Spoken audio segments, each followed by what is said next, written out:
barbershop conversation, guys. Feel free to hit the subscribe button. So I want to talk about something important, something very endearing that I've been trying to drive home to you guys. And you guys, many of you guys disagree with me. You guys want what you want because you guys are fans and you guys don't respect the whole fighter. You guys only respect the fighter. You guys don't respect the whole man of the fight. You guys don't respect the fighter part of it. I just got done listening to Chris Byrd's Hall of Fame speech. It's gonna emotionally move you. Without a doubt, this Hall of Fame speech will emotionally move you. It is a great Hall of Fame speech. You will laugh, cry, and be inspired, right? Isn't that what Jim Valvano said? You haven't had a complete day if you haven't laughed, cried, or been inspired, right? And he said, he said, I got cancer riddled all through my body. The nerve of that guy who want me to stop me in my speech. I'm about to basically say I'm about to die. I'm about to give this speech. But Chris Byrd, amazing speech. And here's what we disagree on, and here's where I want to drive home to you guys. Fans are selfish. I'm just going to flat out say you are selfish. You don't understand the whole man. If the kids have family, and you guys will say, well, he signed up to be a fighter. I know. I completely understand that. I'm an advocate of fighters stealing money. I'm a huge advocate. People steal money from you all the time. You know, you work 5 to 5. You get up 5 o'clock to get to work, be home by 5. That's 12 hours a day, and you're underpaid. People stealing money from you all the time. So if you want to do comparable analysis, look at your life, okay? For the most part, right? 90%, 80%, 70% of Americans are living paycheck to paycheck. So I don't want to hear none of that shit. Everybody doing well. I got my own shit. Average of 7 out of 10 of us are not doing great. All right, so I don't want to hear about, oh, I got all this money. If I'm doing well in my life, you guys give the whole narrative. Well, the percentages say you're not doing well, and the numbers are climbing. It's closer to 77% now. All right, and let's be clear. These fighters have lives to live after boxing. Listening to Chris Byrd's speech reminded me of how beautifully flawed boxing is and will have on your body and will take a toll. This man has had everything replaced in his body and or been injured, right? Both shoulders, both knees, you understand, borderline suicidal. You know, he said marijuana and his friendship with Layman Brewster saved his life. You know, he was a small heavyweight. We all know that. We watched him fight. You know, he was the dancer in the ring. You know what I mean? He said he had to pull his bag of tricks out, not for 1 round, 2 rounds, 3 rounds, 4 rounds, but all 12 rounds, right? And the conversation is, we want the best fighting the best. Well, listen, I don't care what you say. I don't care what your favorite fighters say. Your favorite fighter understands the totality of boxing, especially in 2018. They're going to say, oh, I'm willing to fight the best. I'm willing to fight. I want to bring him on. The 2-time champion, I want him. They're going to say that publicly. But the depths of their heart and the depths of their spirit and the depths of their soul, they know they got to fight people to make money. All right, they know they got to go steal a handful of $1 million checks, $100,000 checks, whatever pay scale that they are on to make a living. All right, and listening to Chris Byrd's speech, it was one of the most eloquent speeches that I've heard in terms of Hall of Fame. That and the Michael Irvin speech of the NFL Hall of Fame. I'm gonna rewatch this Chris Byrd speech today. Maybe tomorrow, maybe Wednesday, around my son. He's not going to understand what the hell is going on, but I'm just going to put it on the Bluetooth and just read these positive affirmations, you know what I mean, so my son can hear it. And in 10 years from now, we're going to rewatch it. Then 20 years from now, we're going to say, I remember you playing that speech when I was a kid, right? That speech is that powerful. And, but listening to the speech is a beautiful thing. Watching the man give the speech is like, man, it's amazing what boxing has done to that man. You understand? And we need to fully understand what boxing is. Boxing is mortal combat. Boxing is 2 gladiators giving their life. Boxing is these fighters will have some sort of paralysis, all right, as they get older and their bodies start to slow down and the testosterone is seeping out of their body and they can't hide. When the pain catches up, the pain is going to catch up with them at the end of the day, all right? And I want boxing fans to fully understand. So when a guy goes and cherry picks, yeah, we're going to complain. I'm not going to lie and say I'm not going to complain, but I understand the totality of it. I fully understand what these fighters are going through. I've cut weight with fighters before. Not more than once, more than twice, more than 3 times. I've cut weight with these fighters, right? And that's why I always say, you guys get mad when I say this, or get in your feelings when I say this shit. If you ain't cut fight with a fighter, if you ain't lost weight, if your ass is sitting on the couch, not doing nothing, not understanding what Michael Jordan, Chris Byrd, Tony Mandridge had to go through to walk on the field. Charles Barkley talked about he had to take cortisone shots. You know what I mean? Like, the list goes on and on and on and on and on. You guys don't, if you don't understand what these athletes are going through, shut your ass up.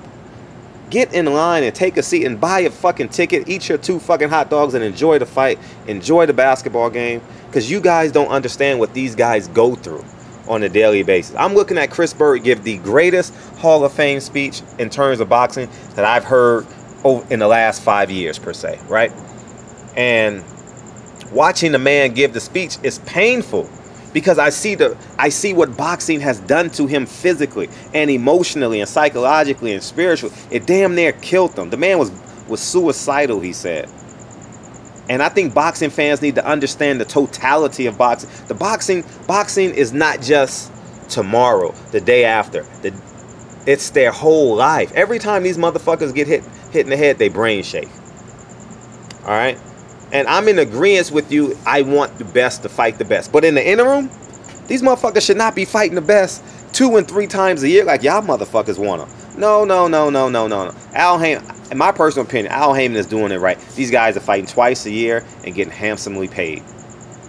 And you guys are pissed off and mad. But when you watch the Chris Byrd interview, you're going to be emotional and in your feelings for about 10 minutes, and then your motherfuckers going to forget. You guys going to tune out. Nah, the best need to fight the best. The best, like, for example, at 126, you need to fight Leo Santa Cruz, need to fight Gary Russell, then he needs to go fight Oscar Valdez, and then he needs to go fight Guillermo Rigondeaux, and then, like, give these niggas a break.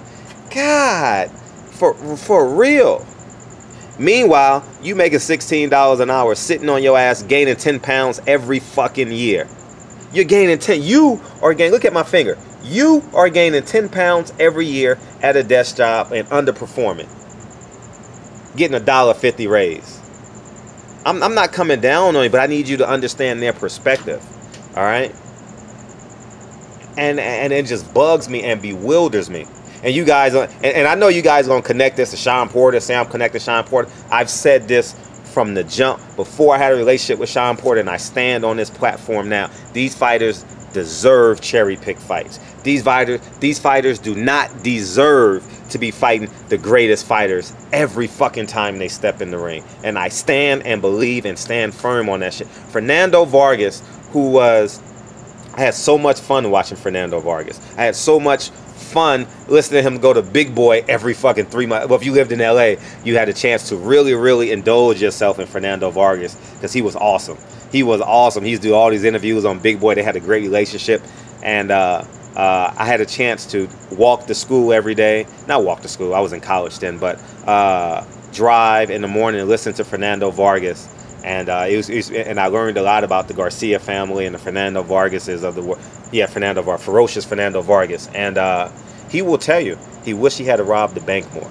He will tell you out of his own mouth. He is my example of fighting the best after best after best. He said he doesn't remember the Felix Trinidad fight.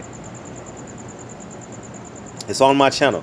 Google in my search Fernando Vargas, and you'll get it. Fernando Vargas, Felix Trinidad. You'll watch it. So at the end of the day, man, I know we want the best to fight the best. I want the best to fight the best. But in the interim, these in-between fights, delay the best fight for 6 months and fight that motherfucker in 3 months that you know you can knock out. He deserves a check. He's going to get the biggest payday fighting you, and you're going to get a very good payday. You understand? Like, for example, like, and here's the flip side that's not being understood, that these journeymen and these B-level fighters will never ever tell you. I need to fight, let's say, Ocampo needs to fight Earl Spence. He needs that $50,000 to support. I don't know how much he made, but I'm just guessing maybe. He needs that 6-figure payday to support his family in Mexico. He can't sustain himself as a fighter if he don't get that Earl Spence paycheck. You understand? So at the end of the day, if it works on both sides of the fence, if not, he's going to stay in Mexico and make $5,000 and $10,000 a fight, whatever. I don't know what they're making. But I'm just telling you guys, there's benefits and benefits. All right. And you guys don't come on my channel and rip me for this. But remember, before I was aligned with Sean Porter, before I was aligned with Deontay Wilder, before I was aligned with whoever, remember, I'm going to tell you, these fighters are going to tell you, I want to fight the best right now, every day. Bring them on, line them up. They're going to tell you that shit.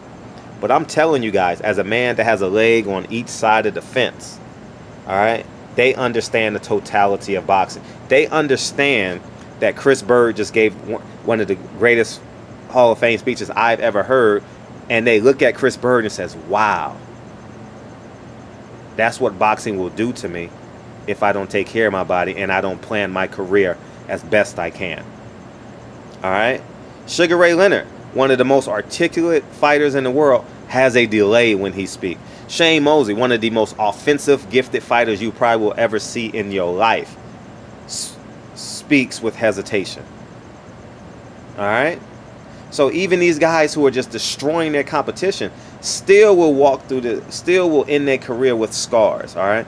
But you guys are going to disagree with me 1,000%. You guys are not going to fully understand where the fuck I'm coming. Well, the best fight the best. These 4 fighters in the 80s, Roberto Duran and what's called, fought the best every fucking time. I know. Floyd Mayweather ran. I know. You need to fight tough. You need to fight Mexican style. You need to fight. I know. All right? But at the end of the day, fighters, do what you need to do to provide for you and your family, and the boxing fans will fall in place. You will have to fight the best eventually. But I'm being real.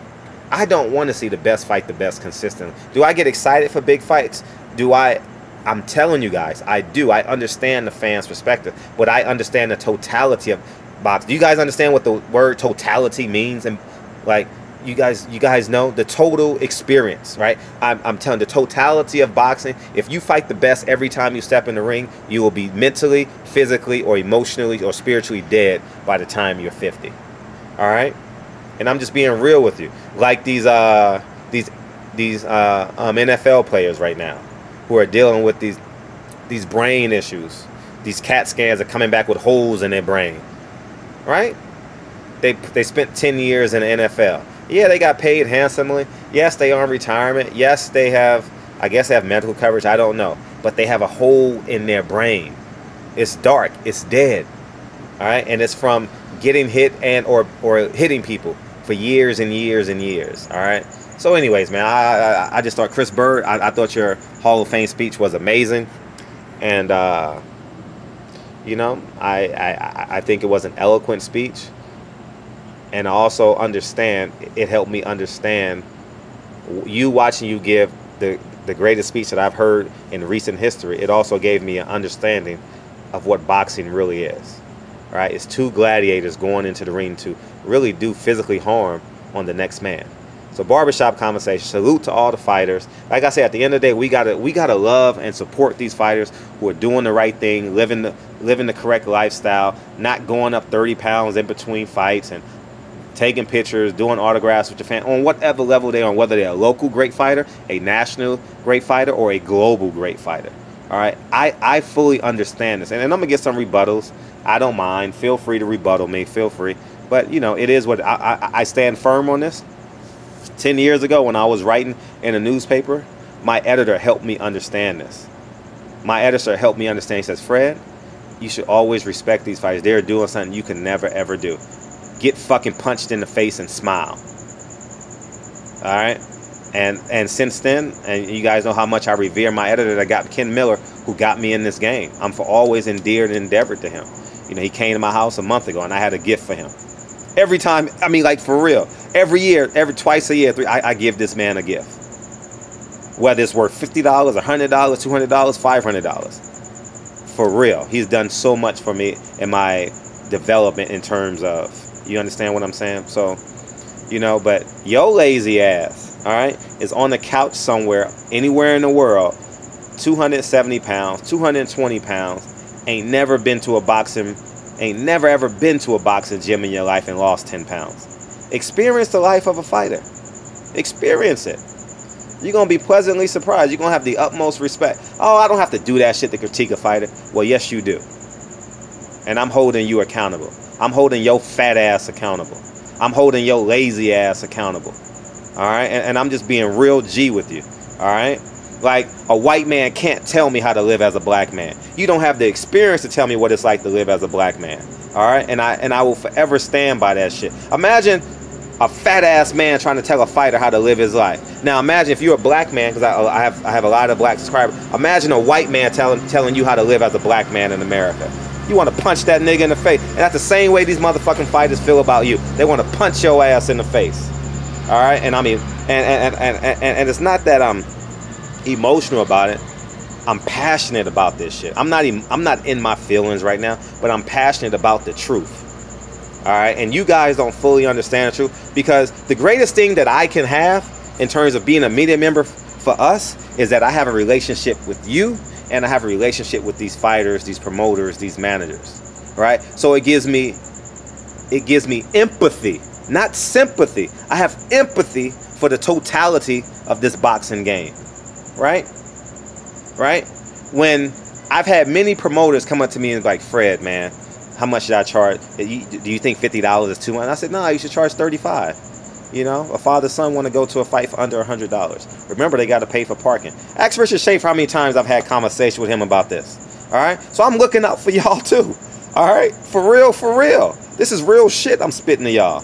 All right? I've never had this conversation with Tom Law or anything like that, but I'm saying these small promoters and shit, I get emails once a month to cover these small fights, but they be on the same dates as these big fights, right? So that's what you guys want to see. So I often don't have time to go to these fights, and when I'm off a week, you guys know I want to be with Lincoln and Kennedy and with my family and with Dre, and I want to be building that. So with that, I gotta manage my weekends off. But for real, ask Richard Schaefer how many times I said I would ask him in private before I start the interview, because my relationship with Richard Schaefer is growing. We're not best of friends. I'm talking about just in terms of his job and my job. I said, Rich, so what's going on? How's ticket sales? We have to go on. How much you gonna charge for the fight? He says $50. I said, man, charge him, man, $35. Charge him $40. All right, and he'll tell you. I keep it G, you know. But at the end of the day, I have empathy for both sides. I've been broke. I've been poor. All right, I've had nothing in my life. So I fully understand the hard-working man that wants to take his son to a fight. All right? I'm fortunate now that whatever the price is, I can afford. One, because I'm free and only got to buy one ticket. But what I'm saying is this. I fully understand both sides of the fence. And yo lazy ass, yo broke ass, yo, I'm calling you guys out. Because you guys are selfish. And you can be selfish. You have the right to be selfish. That doesn't make it right. You have the right to be whoever you want to be in life, and you can still be wrong. I think, matter of fact, I know I'm right on this, because I just listened to Chris Byrd's Hall of Fame speech, and this is a man who's a 2-time heavyweight champion of the world, right? And says he was doing terrible things. He said he was doing terrible things. He said remember, he was a 2-time heavyweight champion of the world. Today he weighs 165 pounds. Most amazing thing I've ever heard. Usually these fighters, look at Prince Nassim Mahed, whatever that is, you know, I used to love him. At 122 pounds, the first million at 122 pounds, 126 pounds, whatever it was. He's, 220 pounds right now. He's 100 pounds over his fighting weight. So we rarely see fighters lose weight when they become. So at the end of the day, Chris Byrd did an exemplary job. He's inspiring. He's encouraging. You will laugh, cry, and be inspired at his Hall of Fame speech. All right? And in addition to all these things that I just mentioned, these variables, these great adjectives that I just gave you guys about his speech, you will look at him and understand and look at how grave being a boxer is. How grave and brave it is to be a boxer. All right? So anyways, man, barbershop, I just got to finish charging the car. Now I'm going home. And hopefully I ain't got to come back for like 2 days. So anyways, man, feel free to yell at me in the comment section. No worries, but I stand by this. So barbershop conversations, man, feel free to hit the subscribe button, and I'll talk to you guys real soon. Peace.